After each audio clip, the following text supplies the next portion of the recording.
When you look back at 2020, are you going to look back at it as a dark time, as a bad memory? Or are you going to look back at this time and say, that was a gift? That period of time in my life was a gift. I don't know what you're going through. I know this is a difficult time for most people. But what we go through, how it's used, is all a matter of perspective. What I mean by that is, when you look back, are you going to look at this time as something positive, or are you going to just try to forget it because it's too painful to remember? About 5 years ago, I was in a very difficult physical condition, chronic pain, and I had a good friend named Moffat, who's from Zambia, in South Central Africa, and he was out visiting. We get together whenever he's out.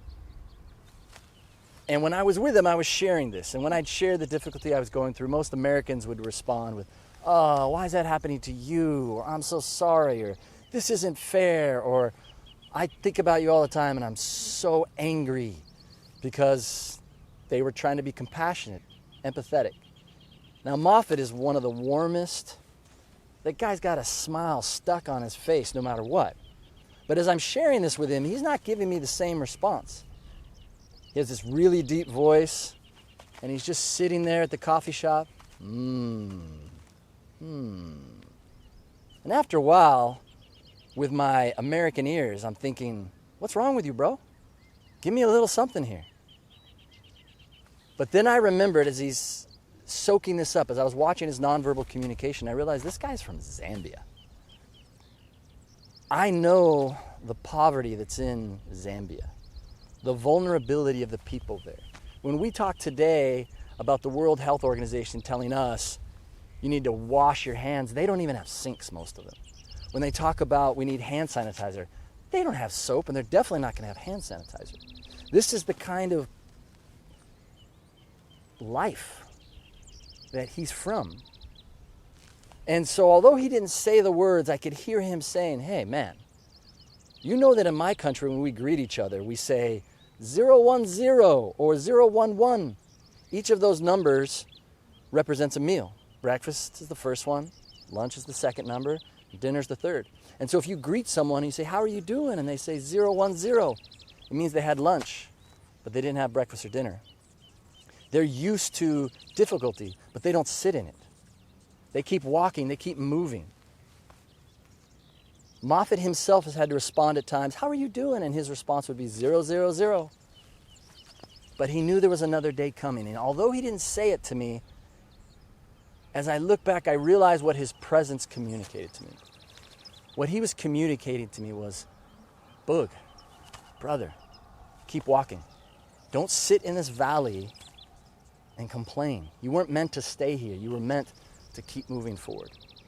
And that's what I want to talk about this morning, briefly. How do we look at this time? What is this for? I know that David would look back at his life, King David.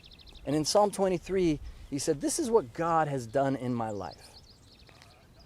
And here in Psalm 23:3, he says, "He leads me in the right way." He leads me in the right path.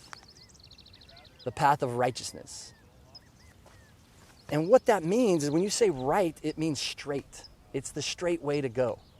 Now, as a shepherd, you know that your sheep can only walk straight. And so if you're going to go up to the highlands, where all of the food and all of the goodness is, you can't just walk straight with sheep because there's not straight paths straight up. So you have to go through a zigzag way to get to the high ground. And so when David says he leads me in paths of righteousness, he leads me in the right way, he's also saying, look, I know it's not going to be straight. There's going to be zigzags. There's going to be places he takes me that I wouldn't have gone on my own. And then David goes on to say, and this is probably the most famous part of Psalm 23, he says, "Even though I walk through the dark valleys, or the valleys with the shadow of death around them, I will fear no evil." Now, David, who as a teenager was a shepherd, knows that you do not want to stay in the valley. You don't want to stay there for very long, because eventually you're going to get to a place where the mountains come up really tight. And actually the sun is blocked out, which creates a shadow. And that's where the predators can be. Right now, we're in a valley. Now, it's not a valley with the shadow of death yet, but I can see some of those places where the sun's cutting it off, or some steeper places where the coyotes are going to be, where the snakes are going to be, where the dangerous humans are going to be. And even right now in this valley, I'm getting bugged by bugs. The valley is not where we're meant to stay. For a sheep, they weren't meant to live in the valley. We think of valleys as beautiful, but for a sheep, they're dangerous. The valley is just a place to go through. The valley of the shadow of death is just a place for us to keep moving, not to complain, not to whine, not to get paralyzed, but we're supposed to keep going through. Because you know what a valley is? I love the way Tony Evans said it. He said, a valley is just a mountain waiting to happen. The mountain, that's where the sheep wants to be. That, on that journey up, there's going to be food on the way. That's where you find the food. And so it takes them up to these places, and that's where the water is going to flow down. That is the safe place. That's where they're headed. But they have to go through the valley. They don't stay there, but they have to go through it. And they trust their shepherd because he leads them in the right way. He's caring for them. He knows what's best. And so when David says he leads me in paths of righteousness, that doesn't mean the easy way, doesn't mean the comfortable way. In fact, the truth is it's tough. It's difficult. The valley that you're in right now, or the one that's coming, it's difficult. There's no way around that. But we are meant to keep going through. It's like a hard workout. You're not meant to just sit in the workout. The workout's supposed to finish, but it serves a purpose. If you're like me, you're trying new things, and I'm doing these high interval workouts with my family at times where there's no weights, but when you're doing it, you feel like your heart is going to actually blow up. And so often when I'm in the middle of it, I just want to quit. And when we're doing it in our family, sometimes there'll be one person that will speak up and will complain. Why is the teacher doing this? Or, and that negativity starts to surround all of us, and we stop thinking about going through it, and we just complain, and we just want to quit. We just want to stop. But that's not what's supposed to happen during these difficult times. These difficult times are like training. They're meant to grow us, to expand us. When I look back at that time in my life, I wish that I could have heard Moffat clear, but I couldn't have. But I can now. That dark time, that valley time, was a gift to me. Because that was a valley, but now I'm higher up. I'm in the mountains, because a valley is just a mountain waiting to happen. It's all perspective, how we look at it. There was a moment, my kids are coming up a lot, but that's because they're a big part of my life. But there was a moment with them that really taught me this lesson of where my eyes are fixed. What am I looking at? Almost like looking at the workout or looking at the dangers around me. We were at the San Diego Zoo. I love the San Diego Zoo. I grew up in San Diego, and so I've taken my kids there many times. And one time, we went to a place where there was the puma enclosure, the panther. I don't know if you've seen a panther up close, but as we were drawing up and came closer, it just had this aura of danger, of power. And as I'm walking forward to watch this beauty, my kids are going in the opposite direction. Dad, come here. Dad, where are you going? No, come here with me. No. Dad, that's a panther.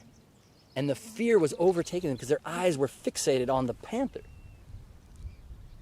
But I knew that the panther couldn't get to me. My eyes were fixed on the wall between us. When you're going through your valley, what are your eyes fixed on? What are you looking at? We're not meant to look at the danger. Because in the darkness around us, whatever difficulty you're going through, it is difficult. But God wants to use that. And he doesn't want you to be fixated on that, because he wants you to go through the valley. We're not meant to camp out in the valleys. We're not meant to be in groups complaining in the valleys. Please stop talking about all the bad news. Stop complaining. Stop being fixated. But if you are, be around people that have a positive attitude. They're going to say to you what I'm saying this morning, that a valley is just a mountain waiting to happen. God intends for you to flourish. Now, David, as he's looking back, knows that God has been his shepherd. Why? Because David made that decision. As for me and my house, we will serve the Lord. That's the same decision I've made in my life, and I made it a while ago. So when I look at the ways that he's taken me, I know it's the right way. Now, right doesn't mean easy. Tough, though, doesn't mean wrong. And so as I look at all those difficult times, they weren't wrong. They were still the right path. And I trust, looking back, what God has done in me, how he took me to the mountains through those situations.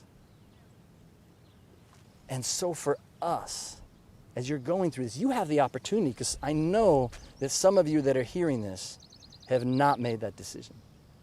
You don't know what it is to say, you know what, God, I'm not going to let other people lead. I'm not going to let my instinct lead, but I'm going to approach life knowing that I've handed it all over to you. I know that I'm in better hands with you than with my own hands or anyone else. Now, as you walk with him, that confidence will grow. You'll have those moments where you can look and see, and then your confidence in him leading you grows and grows. But that first step, that first decision to say, okay, I'm going to let go of control, and I'm going to hand it over to you, God. I'm going to let you be my shepherd. I'm going to let you lead me in the right way. I'm going to let you take me through the valley of the shadow of death. The valley of the shadow of death is coming regardless. But when you can walk through that valley and know he's there, you know that a valley is just a mountain waiting to happen. God bless.